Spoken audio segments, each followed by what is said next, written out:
Assalamualaikum warahmatullahi wabarakatuh. Halo teman-teman, sebelumnya izinkan memperkenalkan diri terlebih dahulu ya. Saya Gustini Herawati, mahasiswa semester 1 Angkatan 12 Akademi Farmasi YPF Bandung. Dalam video ini saya akan menjelaskan anatomi fisiologi manusia organ hidung. Apa sih hidung itu? Hidung adalah tonjolan yang berada tepat di tengah wajah dan berfungsi sebagai organ pernafasan, indera penciuman, bahkan indera pengecap. Hidung juga berperan sebagai saringan yang membersihkan dan menyaring udara yang akan memasuki tubuh. Hidung memiliki kemampuan alami untuk menghangatkan udara yang terlalu dingin dan melembabkan udara yang terlalu kering sebelum udara mencapai paru-paru. Berikut anatomi hidung berserta dengan perannya masing-masing. Yang pertama ada kerangka hidung. Anatomi pertama adalah kerangka hidung. Lubang hidung atau piriformis letaknya berada di tulang tengkorak dan mewakili garis tulang rongga hidung. Inilah yang menjadi awal saluran pernafasan. Piramida berada di kerangka hidung yang terdiri dari proses frontal, rahang atas, dan medial ke tulang hidung. Lalu pada bagian atas hidung terdapat tulang yang berfungsi sebagai jembatan keras. 2. Hidung bagian luar. Dari luar, hidung memiliki 2 lubang yang secara anatomi atau struktur disebut sebagai nares. Kedua lubang hidung terpisah oleh struktur yang terbuat dari tulang rawan atau septum. Secara keseluruhan, bagian luar hidung yang bentuknya terlihat seperti segitiga dinamakan meatus eksternal. Selain tulang rawan, meatus eksternal juga terdiri dari kulit dan jaringan lemak. Pada hidung bagian luar juga terdapat otot yang berfungsi untuk membantu dalam membentuk ekspresi wajah. 3. Rongga hidung. Bagian ini dimulai dengan bagian depan lubang hidung yang dinamakan vestibulum. Ini adalah area lapisan sel yang bernama epitelium. Di belakang vestibulum terdapat struktur yang bernama concha nasalis atau turbinet. Sedangkan di atasnya ada area olfaktori yang berfungsi dalam proses penciuman. Area ini adalah satu-satunya bagian yang tidak berperan dalam proses pernafasan. Di dalam rongga hidung terdapat bulu hidung atau rambut silia yang berfungsi sebagai penyaring untuk membantu menghilangkan kotoran dan partikel. Selaput lendir dan rambut halus pada hidung sama-sama berfungsi melindungi hidung dari kotoran dan juga bakteri dengan cara menyaringnya terlebih dahulu. Lalu di area rongga hidung paling belakang terdapat nasofaring yang berfungsi menghubungkan hidung dengan mulut. Di dalamnya ada semacam saluran pengait hidung dan mulut ke telinga bagian tengah. 4. Membran mukosa. Membran mukosa adalah bagian yang melapisi sebagian besar area rongga hidung. Lapisan selaput lendir ini berfungsi untuk membuat udara setelah dihirup menjadi lebih lembab dan hangat. Selain itu, lapisan membran mukosa juga berfungsi untuk menyaring udara saat bernafas dengan tepat. Proses ini memungkinkan udara yang masuk ke paru-paru dalam keadaan bersih dan siap beredar ke seluruh tubuh. 5. Lubang sinus. Lubang sinus adalah bagian dari struktur rongga hidung.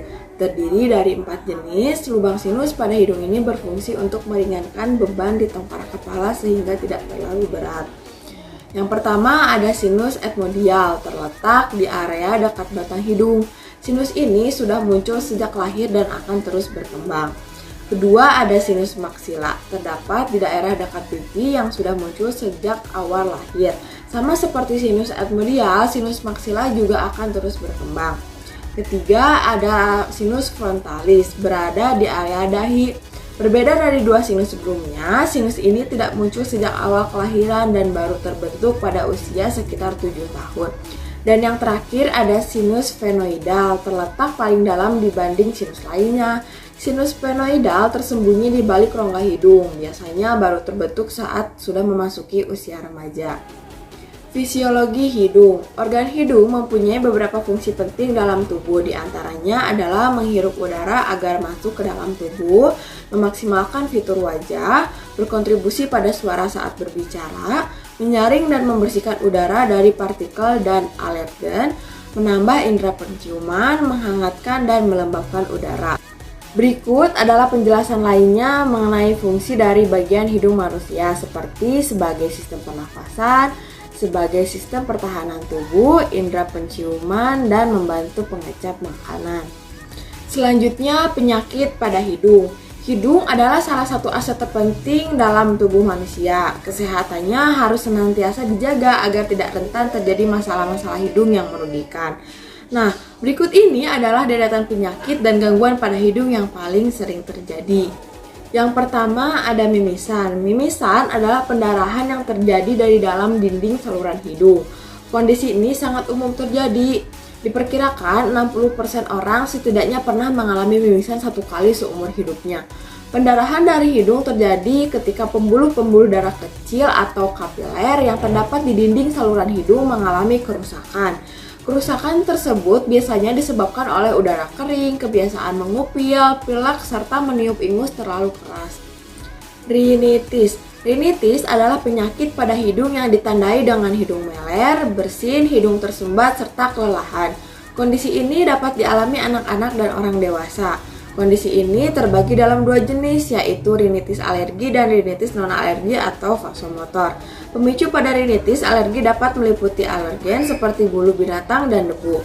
Sementara itu, rinitis non-alergi biasanya disebabkan oleh paparan iritan dan perubahan cuaca. Meski hingga saat ini penyebab pastinya belum diketahui. Flu atau influenza. Orang seringkali bingung membedakan flu dan pilek biasa. Kedua penyakit hidung ini memang memunculkan gejala yang mirip, namun keduanya disebabkan oleh virus yang berbeda. Influenza atau flu biasa disebabkan oleh 3 jenis virus flu, influenza A, influenza B, dan influenza C. Jika pilek bisa terjadi kapan saja di sepanjang tahun, penyebaran flu biasanya lebih musiman. Gejala flu sering datang tiba-tiba dan bisa berlangsung selama 7-10 hari. Tapi flu bisa sembuh sepenuhnya dan tidak berbahaya. Namun beberapa orang yang memiliki daya tahan tubuh lemah bisa mengalami gejala flu yang cukup parah dan mungkin mengancam jiwa akibat komplikasinya. Polip hidung. Polip hidung adalah pertumbuhan jaringan yang terjadi di dinding saluran hidung atau sinus. Pertumbuhan jaringan tersebut terkadang tidak berbahaya namun beresiko menimbulkan berbagai penyakit pada hidung seperti infeksi berulang, alergi, bahkan sinusitis. Kemunculan polip hidung terjadi karena adanya peradangan dan pembengkakan pada saluran hidung atau sinus. Namun hingga saat ini belum diketahui secara pasti apa pemicu dari peradangan tersebut. Beberapa ahli meyakini bahwa timbulnya polip mungkin berkaitan dengan sistem kekebalan tubuh pada tiap orang yang berbeda-beda. Sinusitis. Sinusitis adalah penyakit hidung yang terjadi akibat peradangan pada rongga sinus, yaitu rongga di sekitar saluran hidung di belakang tulang wajah yang berisi udara. Gejala sinusitis dapat terjadi secara tiba-tiba dan berlangsung hanya dalam waktu singkat, biasanya 4 minggu. Sinusitis ini biasanya disebut sinusitis akut. Namun, jika gejalanya terjadi dalam waktu yang lebih lama, sekitar 3 bulan dan sering kambuh, ini disebut sinus kronis. Peradangan pada sinus biasa terjadi oleh infeksi virus, bakteri, atau jamur. Orang dengan sistem kekebalan tubuh yang lemah memiliki alergi, asma, atau penyumbatan struktural pada hidung atau sinus lebih mungkin mengalami sinusitis. Peradangan pada sinus bisa disebabkan oleh infeksi virus, bakteri, atau jamur. Orang dengan sistem kekebalan tubuh yang lemah memiliki alergi, asma, atau penyumbatan struktural pada hidung atau sinus lebih mungkin mengalami sinusitis. Infeksi saluran pernafasan atas atau ISPA adalah infeksi akut yang menyerang satu komponen saluran pernafasan bagian atas. Organ yang termasuk ke dalam sistem saluran pernafasan atas meliputi hidung, sinus, faring atau tenggorokan, dan laring atau kotak suara.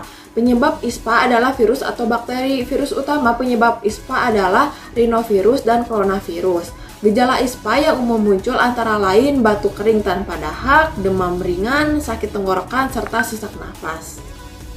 Kanker nasofaring. Karsinoma nasofaring adalah penyakit kanker yang menyerang rongga pada belakang hidung dan belakang langit-langit rongga mulut, hingga bagian atas faring atau tenggorokan. Karsinoma sel squamosa atau SCC timbul dari jaringan lapisan hidung. Mimisan berulang adalah gejala umum dari karsinoma nasofaring. Kanker ini juga bisa menyebabkan ingus yang keluar selalu mengandung bercak darah.